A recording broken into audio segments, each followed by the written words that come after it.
Bonne journée. Si vous vous demandez s'il vaut la peine d'acheter une Lexus GS de 3e génération et quels problèmes vous pourriez rencontrer lors de son fonctionnement, alors vous êtes au bon endroit.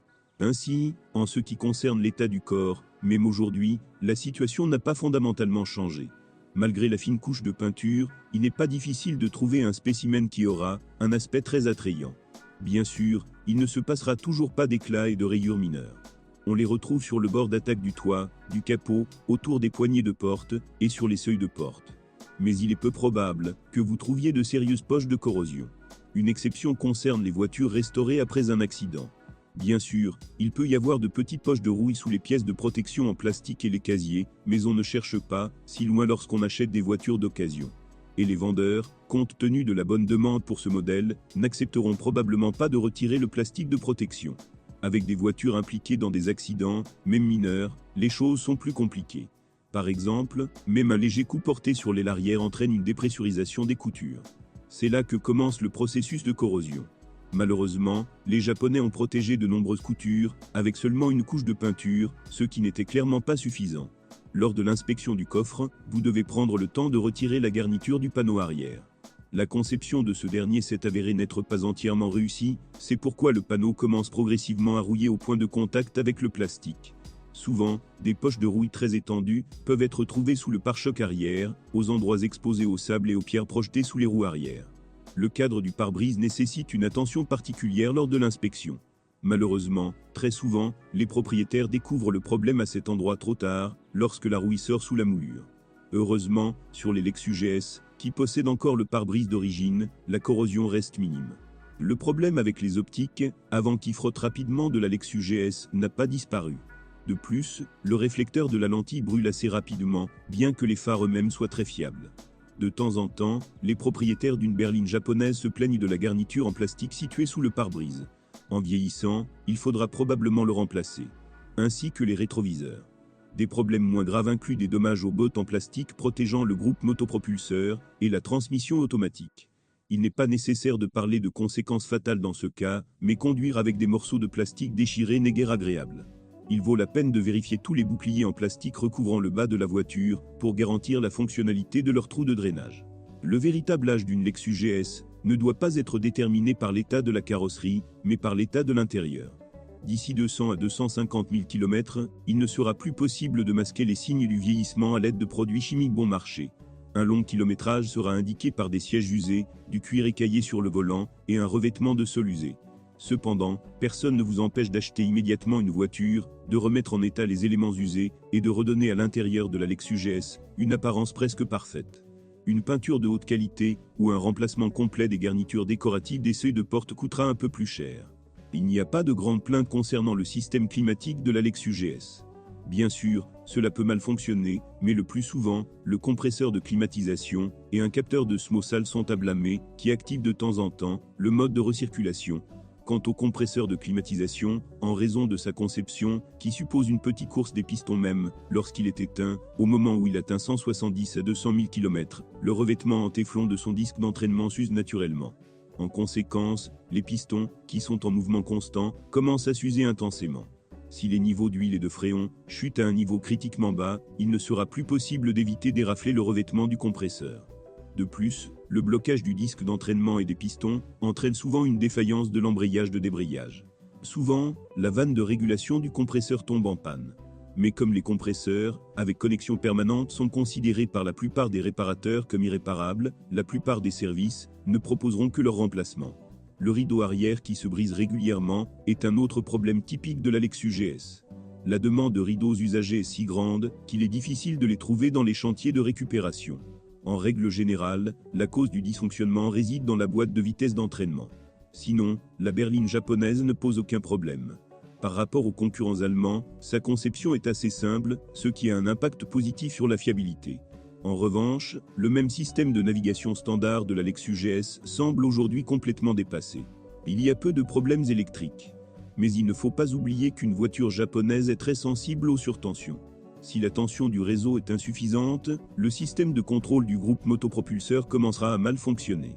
Dès les premiers symptômes désagréables, vous devez immédiatement remplacer le relais régulateur. Sur les voitures dont le coffre du compartiment moteur est endommagé, le générateur commence rapidement à tomber en panne. De plus, dans des conditions idéales, cette dernière vous ravira par une excellente fiabilité. Sa durée de vie dépasse souvent 300 000 km. D'autres problèmes typiques incluent des problèmes avec les bobines d'allumage, qui souffrent de fuites d'huile moteur, et des erreurs périodiques dans les capteurs du système de freinage anti-blocage. Les systèmes anti-vol méritent une attention particulière. Le fait que le système standard n'arrête pas vraiment les pirates de l'air. Et comme la Lexus GS a toujours suscité un grand intérêt auprès de ces derniers, la plupart des propriétaires souhaitaient sécuriser davantage leur voiture.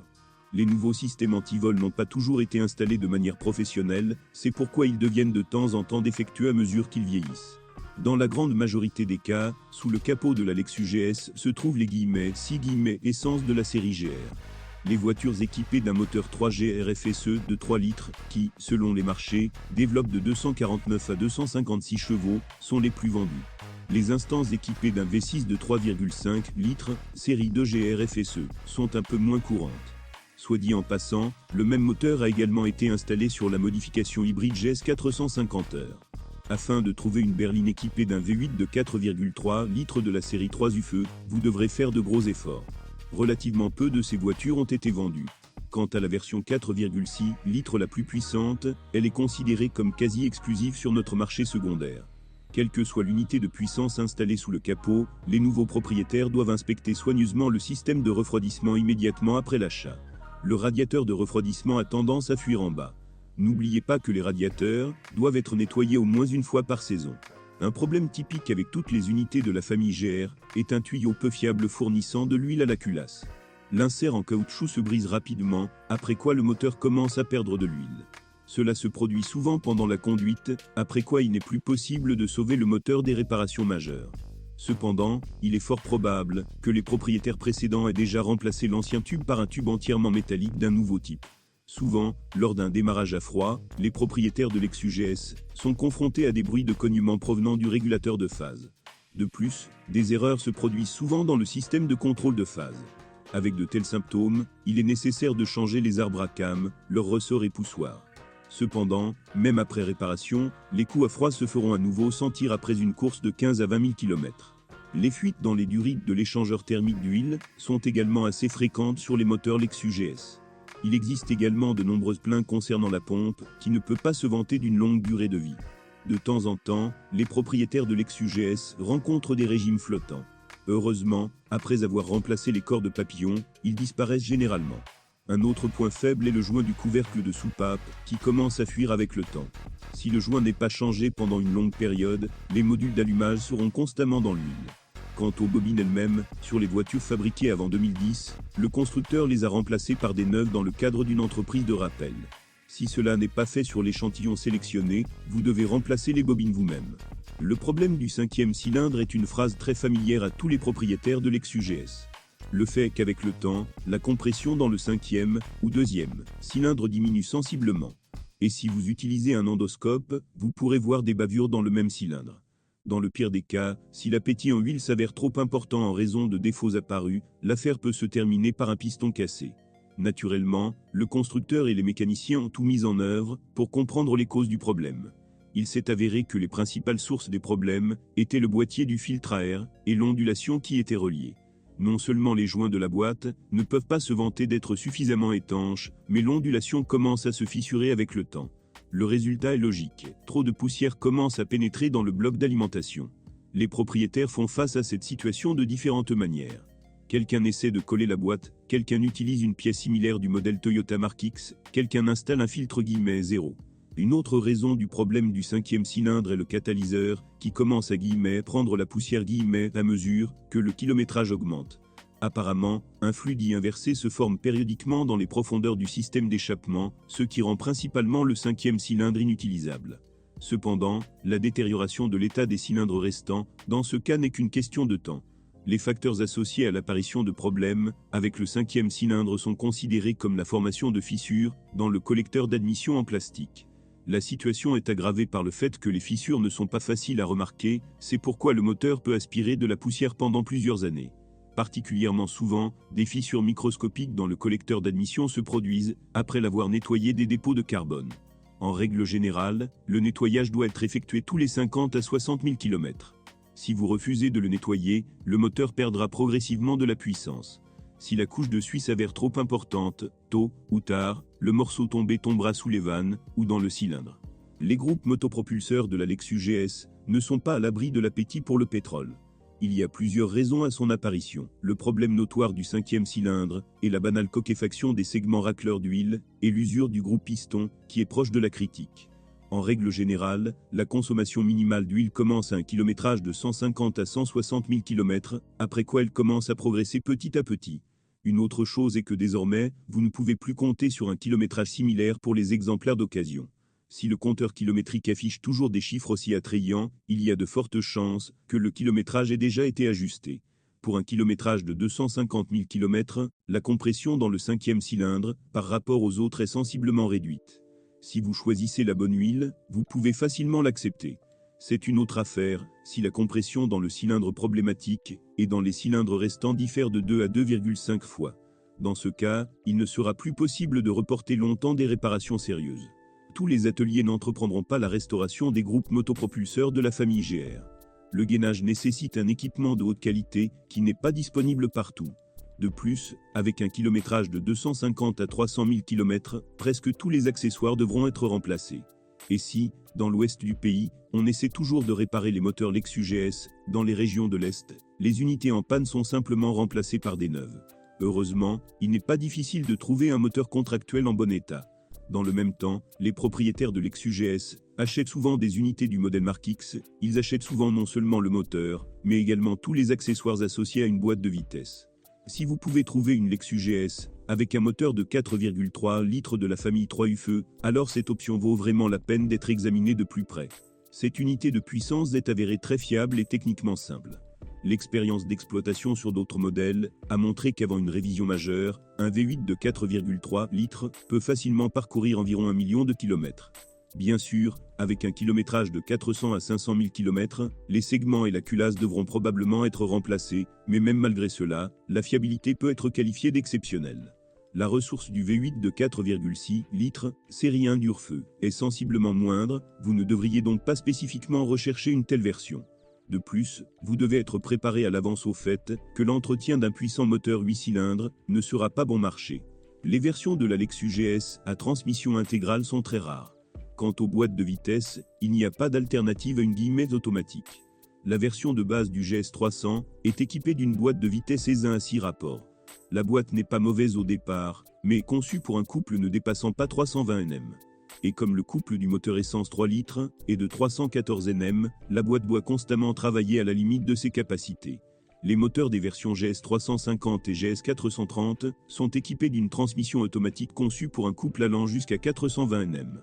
Mais même dans ce cas, avec un bloc de 4,3 litres, dont le couple est de 417 Nm, la guillemette automatique doit travailler au-delà de ses capacités. Ce n'est qu'après la mise à jour que la modification GS430 a commencé à être équipée d'une transmission automatique à 8 vitesses, conçue pour un couple allant jusqu'à 600 Nm. Malheureusement, les problèmes de transmission dans la Lexus GS ne sont pas rares. La durée de vie de l'arbre de transmission sur les modifications, avec des moteurs de 3,5 et 4,3 litres dépasse, dans de rares cas 200 000 km, et pour les amateurs de conduite active, l'arbre de transmission dure encore moins. La berline avec le 6 de 3 litres a également suffisamment de problèmes mécaniques. Le point faible des véhicules à transmission intégrale réside dans la transmission de l'essieu avant. Ainsi, même les fuites d'huile minimes et les bagues à peine cassées ne peuvent en aucun cas être ignorées. La boîte de vitesse, associée à un moteur de 3 litres, est considérée comme assez fiable, mais elle est extrêmement sensible à la conduite dynamique. En même temps, l'électronique ne protège en aucun cas la box. Bien au contraire, les ingénieurs l'ont configurée de manière à ce que l'automatique puisse réaliser les capacités maximales du moteur. En conséquence, sur la version GS300, la transmission automatique se fatigue déjà au bout de 150 000 km. Avec un kilométrage de 250 000 km, même les conducteurs les plus calmes ne pourront éviter des réparations mineures. Ceux qui aiment s'enflammer doivent se préparer à une usure critique de la garniture de verrouillage du convertisseur de couple déjà, après un kilométrage de 150 000 km. En raison d'une conduite agressive constante, la bague du train planétaire avant se brise, après quoi la transmission commence à fonctionner avec un son caractéristique de trolleybus. En moyenne, les solénoïdes linéaires peuvent supporter de 150 000 à 200 000 km. Et cela prend en compte le respect des règles de service. Si l'huile dans la boîte est changée moins fréquemment que nécessaire, sur les mêmes 150 000 km, non seulement l'unité hydraulique devra être remplacée, mais également tous les joints de la boîte, ainsi que la pompe à huile. Il ne faut en aucun cas oublier que l'échangeur de chaleur, que les ingénieurs ont installé à la place du radiateur s'encrasse progressivement et cesse de faire son travail efficacement. Les boîtes associées à des moteurs de 3,5 et 4,3 litres sont considérées comme plus puissantes. Il n'y a pas lieu de s'inquiéter des problèmes avec les engrenages planétaires, jusqu'à un kilométrage de 350 à 400 000 km. Quant à la durée de vie du corps de soupape et des garnitures de verrouillage du convertisseur de couple, il est peu probable qu'en conduite active, elle dépasse 200 000 km. Pour les conducteurs prudents, des problèmes similaires commenceront plus tard, généralement après une course de 250 000 km. L'essentiel est de garder l'huile propre et de ne jamais la surchauffer. Concernant le boîtier A80E, qui est installé sur la Lexus GS 460, la situation n'est pas encore claire. Étant donné que la modification la plus puissante de la berline japonaise ne s'est pas généralisée, il n'existe toujours pas de statistiques détaillées sur les pannes. Nous pouvons certainement affirmer que les premières versions de la boîte de vitesse A80E avaient une courte durée de vie des solénoïdes, mais cet inconvénient a été rapidement éliminé. Sur les voitures plus récentes, la transmission automatique peut supporter en toute confiance 200 à 250 000 km, mais il ne sera alors plus possible d'éviter une série de réparations mineures, ou, si vous conduisez activement, des réparations majeures. La suspension est le point fort de la Lexus GS. Si vous essayez, vous pouvez trouver des copies, avec des guillemets consommables guillemets originaux sur le marché secondaire. Avec une conduite prudente, beaucoup d'entre eux peuvent parcourir jusqu'à 200 000 km.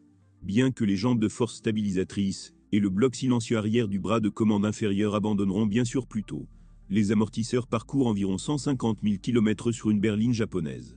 Les roulements de roues peuvent résister au même temps, mais seulement si les roues d'origine sont installées sur la voiture.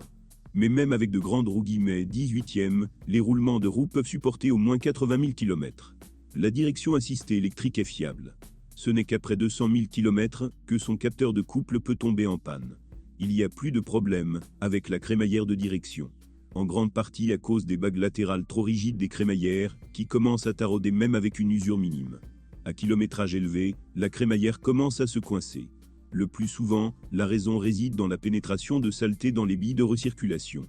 Heureusement, le remontage du mécanisme n'est pas difficile. Dans le même temps, cela ne ferait pas de mal d'évaluer l'état du roulement à rouleau. Il n'y a aucune plainte concernant le système de freinage de la Lexus GS. Jusqu'à ce que le kilométrage atteigne 200 000 à 250 000 km, aucun travail imprévu n'est prévu. Quant à l'entretien programmé, les plaquettes avant doivent en moyenne être changées tous les 30 000 à 50 000 km. L'intervalle de remplacement des disques de frein est de 60 à 100 000 km. Périodiquement, vous devrez réaliser un entretien préventif sur les étriers. Cela est particulièrement vrai pour les étriers arrière, qui ont tendance à se dégrader. Les étriers avant nécessitent moins d'attention, mais pour mieux les préserver, il vaut mieux ne pas rouler dans de profondes flaques de boue. Sinon, de la saleté pénétrera entre les cylindres de l'étrier, après quoi les freins commenceront à grincer. Dans le pire des cas, ignorer le problème peut entraîner des enters endommagés. La Lexus GS de 3e génération est considérée comme très fiable et sans problème, mais il s'avère que cette affirmation peut être contestée.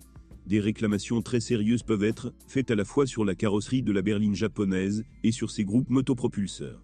Avec une conduite active, poussée par des moteurs puissants, on ne peut pas s'attendre à une durée de vie exceptionnelle des boîtes de vitesse. Les points forts de la Lexus GS sont la suspension et la direction. Cependant, la magie de la marque Lexus est si grande que beaucoup de nos passionnés d'automobile ne prêtent pas attention aux défauts évidents. C'est pourquoi même, les modèles Lexus GS les plus anciens présentés sur le marché secondaire ne sont pas bon marché. Si vous êtes propriétaire, assurez-vous de laisser un commentaire sur cette voiture, votre avis aidera certainement les autres à choisir une voiture.